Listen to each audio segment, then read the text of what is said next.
Halo semuanya para hamba cuan, kembali lagi di video gua kali ini. Biasanya di video-video gua mungkin kalian pernah nonton sebelumnya itu gua bahas soal saham, saham, dan saham. Kali ini kita bahas sedikit berbeda. Kita bahas apa sih video kali ini? Kita akan bahas 3 kebiasaan yang bisa membuat gua menjadi miliarder di umur 20. Sebenarnya gua agak jijik sih ngomong kayak tadi, cuman itu untuk title video ini dan juga thumbnailnya. Jadi banyak yang suka cari soalnya tentang miliarder, jadi ya udah gue bikin tentang miliarder gitu. Nah, gue kan bahas sebenarnya 3 kebiasaan gue. Yang pertama itu, ini mungkin bukan kebiasaan, lebih ke mindset ya mungkin ya. Jadi, tidak mementingkan yang namanya faktor eksternal. Jadi, apa sih itu? Mungkin dari kalian, banyak yang ngomong kayak gini sekarang. Mungkin di video-video gue, di komentar-komentar video gue yang lain, banyak yang bilang, oh terang aja deh begitu, dia privilege, orang tuanya dari keluarga yang kaya. Sedangkan gue makan aja susah untuk hari besok. Itu adalah faktor eksternal yang kalian nggak bisa kontrol. Kalian dilahirin di mana? Itu bukan sesuatu yang kalian bisa kontrol. Tapi yang kalian bisa kontrol itu apa? Yaitu diri kalian.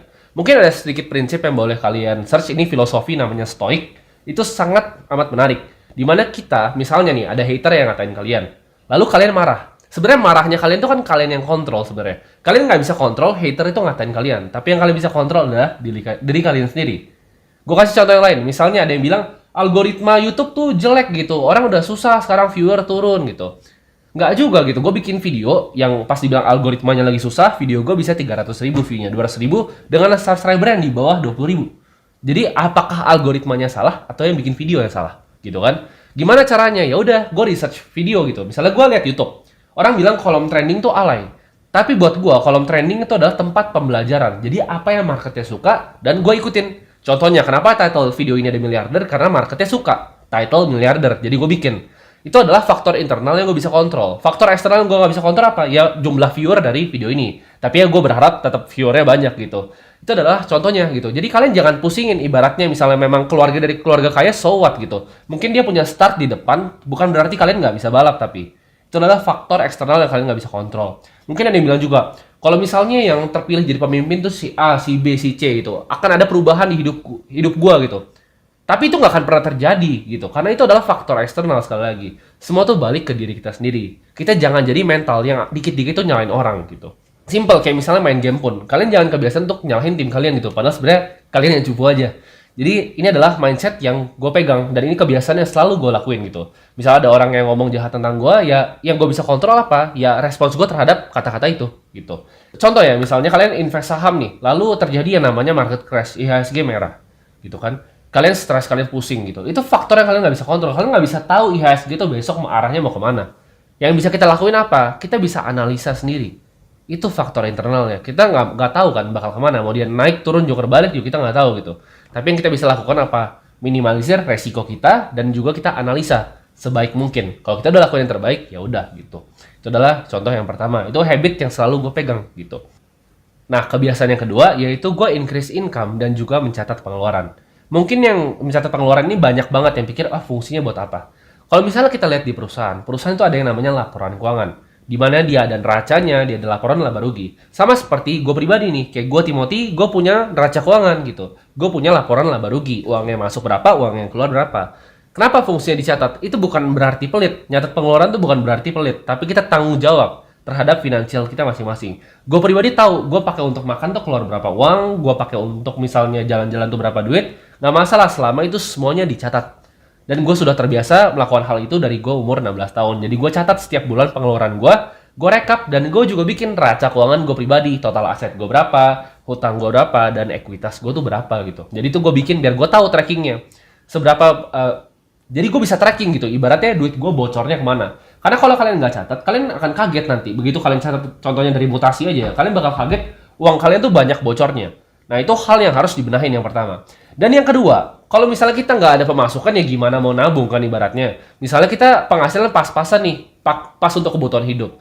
Lalu kita komplain, apa yang harus dilakuin? Ya nambah lagi penghasilannya. Gimana caranya? Gampang sebenarnya, tingkatin skill. Karena penghasilan itu berbanding lurus dengan skill yang kalian punya. Misalnya nih, kalian bisa jadi misalnya graphic designer yang jago gitu. Kalian bisa sampai dapat klien luar negeri, dapat uangnya besar gitu. Kalian bisa jadi konsultan. Sekarang kan meeting lewat Zoom udah gampang. Jadi udah gak ada alasan lah untuk nggak bisa menambah penghasilan di era COVID sekarang. Karena semuanya serba digital gitu kan ibaratnya. Adapun yang trading saham pun bisa mendapat uang. Jadi ya macam-macam cara orang mendapatkan uang. Nah itu habit yang pertama, kalian harus tingkatin pendapatannya. dan juga mencatat pengeluaran. Jadi jangan cuma tingkatin pendapatan doang terus main foya-foya gitu. Itu juga habis duitnya. Nggak bisa untuk investasi dan nggak bisa untuk nabung. Itu habit yang gue punya itu simple things, tapi itu menurut gue sangat helpful untuk kalian mulai catat. Apakah harus ribet? Enggak, simple aja. Catat di notes aja gitu. Misalnya kalian belanja apa, coba dicatat. Kan banyak aplikasi sekarang, dan juga mungkin kalau gue pribadi, gue pakai Google Sheets. Jadi mutasi gue tuh biasa gue rekap tiap akhir bulan, gue catat semuanya. Jadi gue tahu uang gue tuh bocornya kemana. Itu habit yang penting banget menurut gue untuk kalian bisa menjadi seorang miliarder. Dan yang terakhir, ini menurut gue salah satu yang paling penting ya. Gimana caranya kita bisa tingkatin skill? Yaitu kita investasi di ilmu gitu. Kita beli beberapa buku, kita ikut workshop, kita ikut seminar, kita cari mentor gitu. Gue pas pribadi dulu, gue pas masih umur 16, gue banyak kerja gratis untuk orang. Kenapa gue kerja gratis? Nah, orang banyak yang salah di sini. Orang misalnya ketemu dia mau cari mentor ya, tapi dia malah bilang, oh minta kerjaan dong dan lain-lain. Itu pertanyaan yang salah untuk dikeluarkan. Kayak orang nggak akan mau. Misal lo bilang ke gue gini, kok gue mau minta kerjaan dong sama lo. Gue kemungkinan nggak akan mau gitu. Tapi kalau misalnya contohnya, gue mau kerja gratis dong buat lo, gue bisa ini yang bisa gue kasih ke lo. Orang tuh kebanyakan minta dibanding ngasih gitu. Contohnya nih, videografer gue di belakang ini, dia waktu pertama datang ke gue, dia tuh bilang ke gue bahwa dia mau kerja gratis buat gue hanya untuk dapat ilmunya. Tapi sekarang nyatanya dia dapat duit kan. Itu adalah contohnya gitu. Jadi kalian nggak selalu harus misalnya kalian minta terus.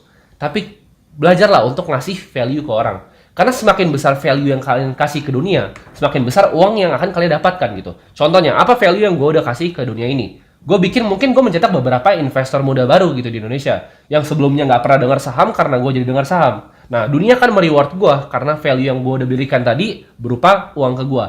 Nah, itu kalian hanya bisa dapatkan kalau kalian meningkatkan skill kalian dan juga mencari mentor. Nah, jadi kalau misalnya gue rekap lagi, yang pertama itu jangan terlalu pentingin yang namanya faktor eksternal yang kalian nggak bisa kontrol.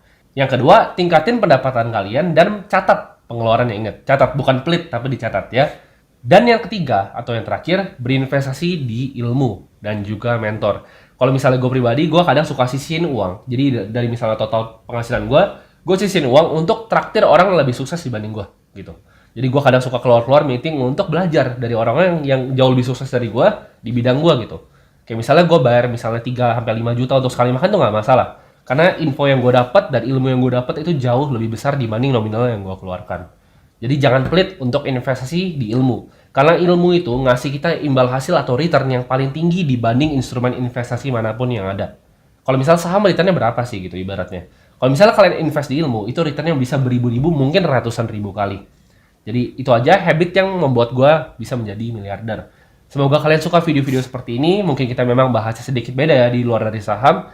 Tapi gue harap para hamba cuan di sana di rumah bisa mendapatkan manfaat dari video ini. Thank you semuanya dan see you on the next video. Bye-bye.